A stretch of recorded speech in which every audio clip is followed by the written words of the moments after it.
Hello everyone, Bag here, and welcome to my Himeko Nova complete guide and teammate discussion. Don't worry, we'll talk about it later. Timestamps are available if you need to jump around, and with that, let's get into things. Himeko Nova is a 5-star Fire Erudition carry, again, who uniquely interacts with other Astral Express members. Getting into her kit, her basic is nothing special, while her skill is a standard 3-turn field that gives the team 20 damage percent. That's kinda underwhelming. Her technique, besides being another instant kill technique like Finon or Acheron's, also automatically deploys this field at the start of every wave, meaning it'll be auto-refreshed throughout the fight while giving a free 30 energy. The main gimmick with Himeko's kit is her assist skills. Himeko comes alongside her giant mech, with this mech deploying a territory that gives Himeko some res pen and crit damage, as well as letting her attacks deal toughness damage even against non-fire weak enemies, while also granting all allies the ability to use an assist skill in place of their default abilities on their turn. This assist skill is a simple AoE attack with 3 bounces from her mech, with it having increased scaling and an extra bounce if Himeko is the one using this assist skill on her turn, and it also doesn't consume skill points. So long as Himeko's skill field is active, Himeko generates a maximum of 1 usage of this assist skill for her team per her turn, and also when Himeko uses an assist skill, it doesn't consume a use. So the basic gist is that one ally can use an assist skill per her turn, on top of her using it on her turn, unless if she needs to refresh her skill. Although, since her skill manually gives back assist skill charges when used, this means that her technique also refreshes her assist skill charges on wave switch outside of Himeko taking a turn. The assist skill also gives her 18 energy and 4 energy to the ally who uses the assist skill. Now it might seem pretty bad to have to sacrifice an ally's turn to use an assist skill with them, but this is where her unique synergies come into play, as if the ally using an assist skill is a member of the Astral Express, then they gain an extra turn after the assist skill is sent out, basically meaning they don't lose their action when they assist skill. Since this is an extra turn, it also means you can properly use stuff like DDD or Eagle after using the assist skill. Also, when an Astral Express member assist skills, they activate one of 2 unique buffs for Himeko. If the unit assist skilling is Welt, any of the Marches, or regular Himeko, then Himeko Nova enters into the Decimation state, giving the team 100 crit damage and 100 skill crit damage. While in this state, she has a counter similar to Jade's Deck Collector, increasing for every enemy hit by an ally, including from her own abilities. When this counter reaches 9, which can't overcap by the way, she launches a free assist skill, although this free assist skill doesn't contribute to its own counter. Meanwhile, if the unit assist skilling is any of the MCs, Sunday, or any Don Hung, then Himeko Nova enters into the Verdict state, giving only herself 100 damage percent and 100 ultimate damage percent. In this state, a different counter appears, where for every 2 ultimates used by allies, you get a free assist skill. The free assist skills from these modes also count as coming from Himeko, meaning they get the extra bounce and scaling enhancements that entails. You can switch between these 2 forms without resetting progress on each counter, but the buffs are tied to whatever form she's currently in. These free assist skills share a limit of 2 charges, although you can stack up progress in a counter while you wait for the charges to refresh, with these charges refreshing after Himeko uses her ultimate. Oh yeah, her ultimate. It looks like she has a unique energy source, but she doesn't. At an 150 energy cost, Himeko's ultimate has her entering her mech, performing an Acheron-esque flurry of blows that doesn't consume any action value. Each ult is made up of 6 AoE slashes, each slash giving 1 charge to her laser, which starts out as an AoE hit before getting 1 bounce per consumed charge. You start the ultimate with 3 charge, and when consuming 3 charge, the scaling of the random bounces gets doubled, which basically means you'll always want the laser only when you're at 3 charge. So TLDR, the optimal combo is laser, 3 slashes, laser, 3 slashes, laser, with the last laser being sent out automatically after the last slash. After the 6 slashes, a final hit of 3 bounces is sent out, and then the ultimate ends. This ultimate can also transfer between waves. If all enemies die before the final attack comes out early before the ultimate then picks up where it left off after the next wave of enemy spawn. For her minor traces, she gains some damage percent, some attack percent, and some hefty crit rate. And after that, we've already gone over most of her traces effects, with the only thing left to mention being that she gains an extra 5 energy on her turn start, as her skill gives her the assist skill usages to automatically fulfill the traces requirement. For leveling priority, please just level everything besides her basic, as it's free damage that you would otherwise be missing out on. Sorry if this is boring, but it's also correct. Hooray! As for how to play Himeko Nova,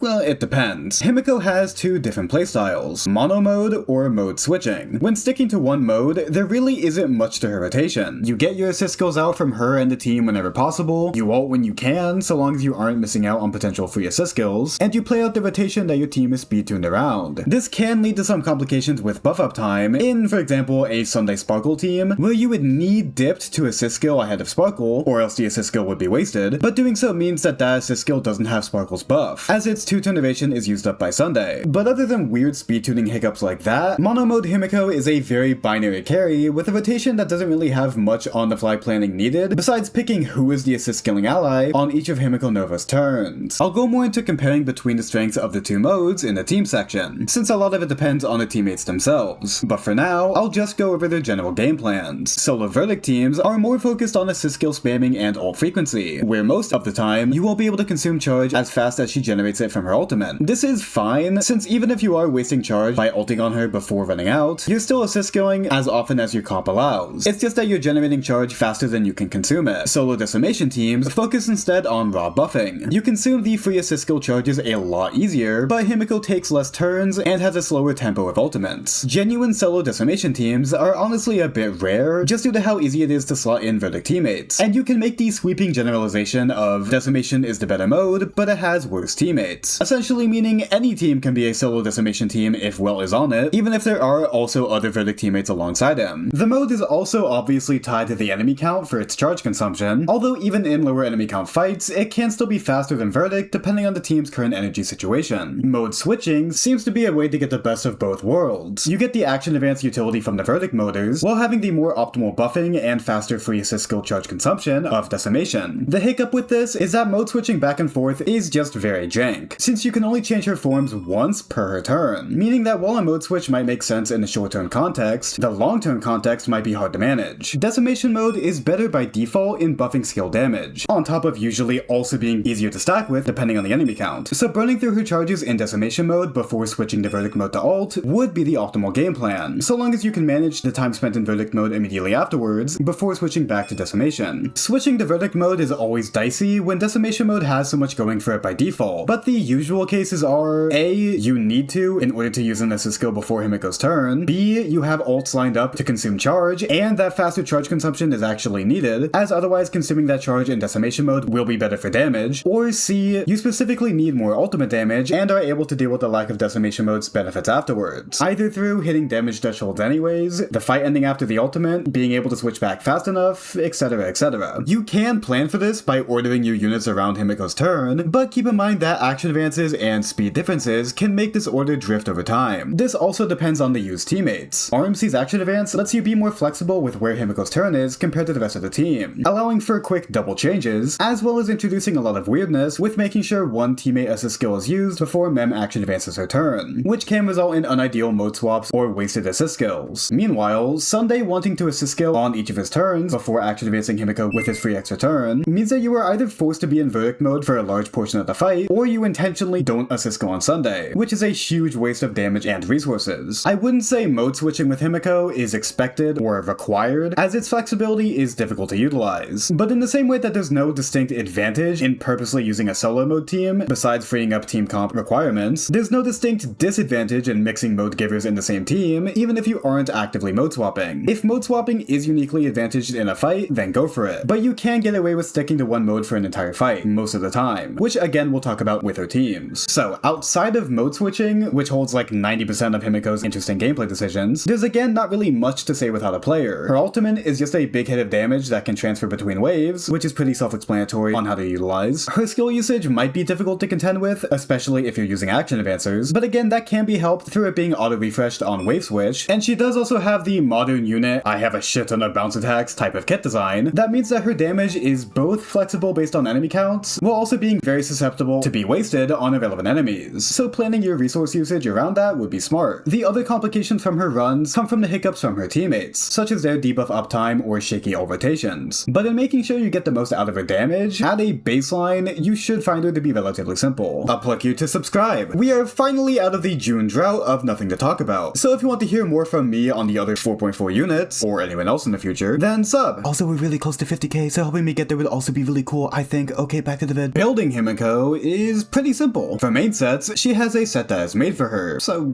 use it. But in the meantime, you can use any generic filler set, like Genius, especially if your team has some Death Shred stacked, or Scholar. For Planars, she also has a set that's made for her, although if you are using Dipped, then Banana Amusement is basically equivalent to it. Otherwise, again, any filler option like Rudolent can work if it's all you have. For stats, you want to crit body. For Orb, attack should usually be better than fire damage, as she's usually either oversaturated in damage percentage 100% from Verdict mode or Welt and Mortanax. Although this will vary depending on your exact team, and it will mostly just depend on the substats as usual. For boots, most of the time, you have some sort of action advancer. So attack boots are preferred for RMC and or Sparkle, and for either Sunday or no action advancer, you can go either. Speed boots are recommended for squeezing in damage and energy within a cycle, but attack boots can be better if that squeezing isn't needed. She does have some pretty low base speed that makes her a bit substat hungry to get to the usual benchmark. And for rope, attack is generally better than ER, but ER can be competitive if it does actually lead to an extra ult. So then for stats to aim for, she really is a typical carry. You want either 133.4 speed or no speed depending on your support setup, as close to 100% crit rate, and then as much crit damage and attack percent as possible with priority to crit damage. Hooray! For light cones, Erudition has a lot of options that perform pretty similarly, with S5 Battle Pass, Eternal Calculus, and S1 normal Himeko signature being the defaults, varying depending on enemy count for the first two, and how often you break and take turns for Milky Way. Milky Way is the general best option here, and it gets even better if you do have superpositions of it. Although in lower enemy count fights, and if you don't have the Battle Pass option, then Genius's Repose or Cosmos are also usable, assuming you can proc their conditional buffs. And no, the other Battle Pass option is not worth using, as her assist skills do not count as follow-ups. Her signature gives a very large 32% Death Shred, on top of 6 energy anytime her assist skill is sent out, and a stacking buff that ends up giving 60 ultimate and assist skill damage percent. At S0, Himeko has an inconsistent time getting to a 2-turn ultimate, although this can be solved through her technique, Sunday and or Ho-Ho, hit or kill energy, and so on. Her signature removes any reliance on external factors, which then means it becomes that much larger of a difference maker the more extra ultimates it allows throughout a fight. Outside of the energy, the signature is just a really good stat stick, especially when you're stacking Death Shred with her. The Herta signature is the next best comparison when we are looking at other signatures to compare with, giving a pretty solidly competitive amount of raw stats in exchange for much less useful utility. But again, when Death Shred stacking, 12% crit rate is far behind 32% Death Shred. Generally, if you don't have the Herta signature for her, then I would call her S1 a high priority to go for. It's not needed for her to perform well on her release by any means, but I would say that if you plan to use her long term, it is a good idea to eventually get this on a rerun. It is just a very above average light cone in terms of raw amp, again, especially when stacking Death Shred. For teams, welcome to Himeko Nova's teammate discussion. Yeah, a teammate tier list here just doesn't really seem too helpful for this unit, as her best in slots are all sorta set in stone, and it's much more about how you mix and match them instead of how they can be compared against each other. The standard roster of teammates for Himeko includes RMC, Sparkle, Sunday, Welt, Mortanax Blade, Dipped, and Ho-Ho. From these, you can really make a functional team with most combinations here. But for now, I want to look at the 5 core team structures that you can play with her. First, we have Premium Mono Verdict. This is the gold standard team for Himeko. Sunday as a hyperspeed unit before Sparkle, and Dipped trying to act in between every Sunday Sparkle rotation, which might be awkward since he is usually built much slower than them, but at the very least, his innate action advance will help him at the start of the fight. Sparkle stands out as a great support here due to her great raw buffing and good DDD access, which makes this team by far the most frequent attacking team with the fastest ult rotation. If you can make this team, then there's not much reason to deviate from it, but it does have some big competition. The second standard team is Mono Decimation, with Welt, Mortanax, or Sparkle, and then whichever sustain is needed for if Mortanax is or is not on the team. Mortanax wins for his AoE hits for Decimation, as well as in having much better raw buffing since he's being paired with Welt here and has Death Shred stacking at E0. While Sparkle, again, is mainly here for her DDD action advancing shenanigans, as well as for making it easier to slot in Dipped, who can then also contribute to Decimation hits. Mortanax will generally do better in AoE, while Sparkle is otherwise better in lower target scenarios if the team can fulfill Decimation's requirements without Mortanax's help, but really, so long as the core is functional in the fight, use whoever's available and you should be fine either way. In any case, specifically with E4 Welt, this becomes a team that can rival the Sunday Sparkle core, although that will be fight dependent. Now, as we've touched on, the standard fight dependence between Verdict and Decimation is the enemy count, as that determines Decimation's charge consumption. But so long as the fight hovers around 3 to maybe 2 enemies, Decimation should still be more than playable depending on how fast your teammates can attack. The real deterrence for Decimation is Welt's Jank. Since his weightless debuff needs to be individually applied on each spawned enemy, that then means that in fights with constantly rotating enemies, his amp up time will be terrible. But then you still do 1 AoE fights, since, well, that's where Decimation is supposed to shine, as opposed to Verdict mode being consistent regardless of enemy type. Welt's delays are also anti-synergistic here, as not only does Mortanax want to get hit, but we also just generally want to get hit for energy. But as we've talked about, with Sparkle, but especially with Mortanax, this is by far the best team in terms of raw buffing. So although this team does does have its limitations, it is still incredibly strong. Now, for the third and fourth teams, these are offshoots of the first two, with either Sparkle or Sunday being replaced in the first one, or Sparkle or Blade being replaced in the second one. This leads to a much more open-ended team building structure. For the third core, Sparkle RMC is basically the next best in terms of combining raw buffing with action advancing, while Sunday RMC has problems both with lining up Mem's action advance and also with Mem's buff up time being eaten through super fast, which is doubly bad for Himeko since a lot of her damage is done outside of her turn. You can also try RMC fill teams like RMC Mortonax, but due to RMC's irregular action advances, having as many Astral Express members on standby to consume assist skills when needed is very appreciated, which then makes Ho-Ho harder to use here, which then makes Mortonax more difficult to slot in. Sunday and Sparkle are that much harder to make work here since they need dip to consume assist skills, which again is awkward but feasible with Mortonax. These teams also lose Mortonax's ult damage bonus for Himeko, while Verdict also doesn't buff him back, meaning it's just less amping all around. Outside of any other context, like Premium Verdict, Sunday and RMC are much more interchangeable. I would say RMC is the standard pick between the two, but if you have Sunday's signature and you get the small amount of hit RNG needed for his 2-turn ult, then he should be at least on par with them. Although if you couldn't tell by now, there is no definitive answer here, with how RMC's action advances change things up from fight to fight, as well as with Sunday's awkward forced Verdict mode. Meanwhile, Welt can really be played with anyone. RMC can be called the baseline default, as if needed, their frequent AoE hits can help stack up Decimation, while, as I just talked about, Sunday also hits the snag of forcing Verdict mode here, which can be played around to your advantage, as the tempo of switching between Verdict and Decimation is predictable, but it can be annoying if you are primed to consume charge in Decimation mode, only for Sunday's turn to come up next. To address the elephant in the room, yes, Welt becomes much worse without his E4, and also without his E2 for his energy rotation. This does not mean Himeko is not worth pulling without his E4, as she is more than self-sufficient without him in general just by playing Mono Verdict, but that then means that she is more reliant on her Mono Verdict team to perform. So if you're not able to make a good Mono Verdict team, then not having an E4 Welt to help fill in the gaps can be a bit rough. If you have E4 Welt, then he should be the default slot in alongside your other available supports, unless if you are running Premium Verdict, which is her de facto best team alongside Premium Decimation. If you don't have him at E4, he is still usable, but he will perform worse than the standard Verdict pairings, which again should not be a deal breaker all by itself. The final fifth team is her highest peak, being a sustainless team, with Welt and Mortonax as double pseudo-sustainers alongside the action advances of the other standard teammates, with RMC as the preferred option just due to having better sustainless utility with their extra health bar and delaying technique. Here, Welt does not need to be E4 to be slotted. If you can make this work, then go for it, but that is a rather large if. If you just want me to rank the 5 teams, I would go Premium Verdict, Premium Decimation, Filler Verdict, then any Decimation team without E4 Welt, then Sustainless is obviously either first or last, depending on if you can clear before dying. But all of this will change based on the fight. For energy rotations, Welt debuff uptime, mode switching applicability, charge consumption feasibility, ally personal damage, and so on and so on. If you're wondering, yes, you can also use generic supports in place of Mortonax here, with something like E1 Tribi or Ceridra, as Ceridra's peerage does actually result in double assist skills, which is kinda cool, but these are definitely secondary picks. To be more specific about Ho-Ho versus Dipped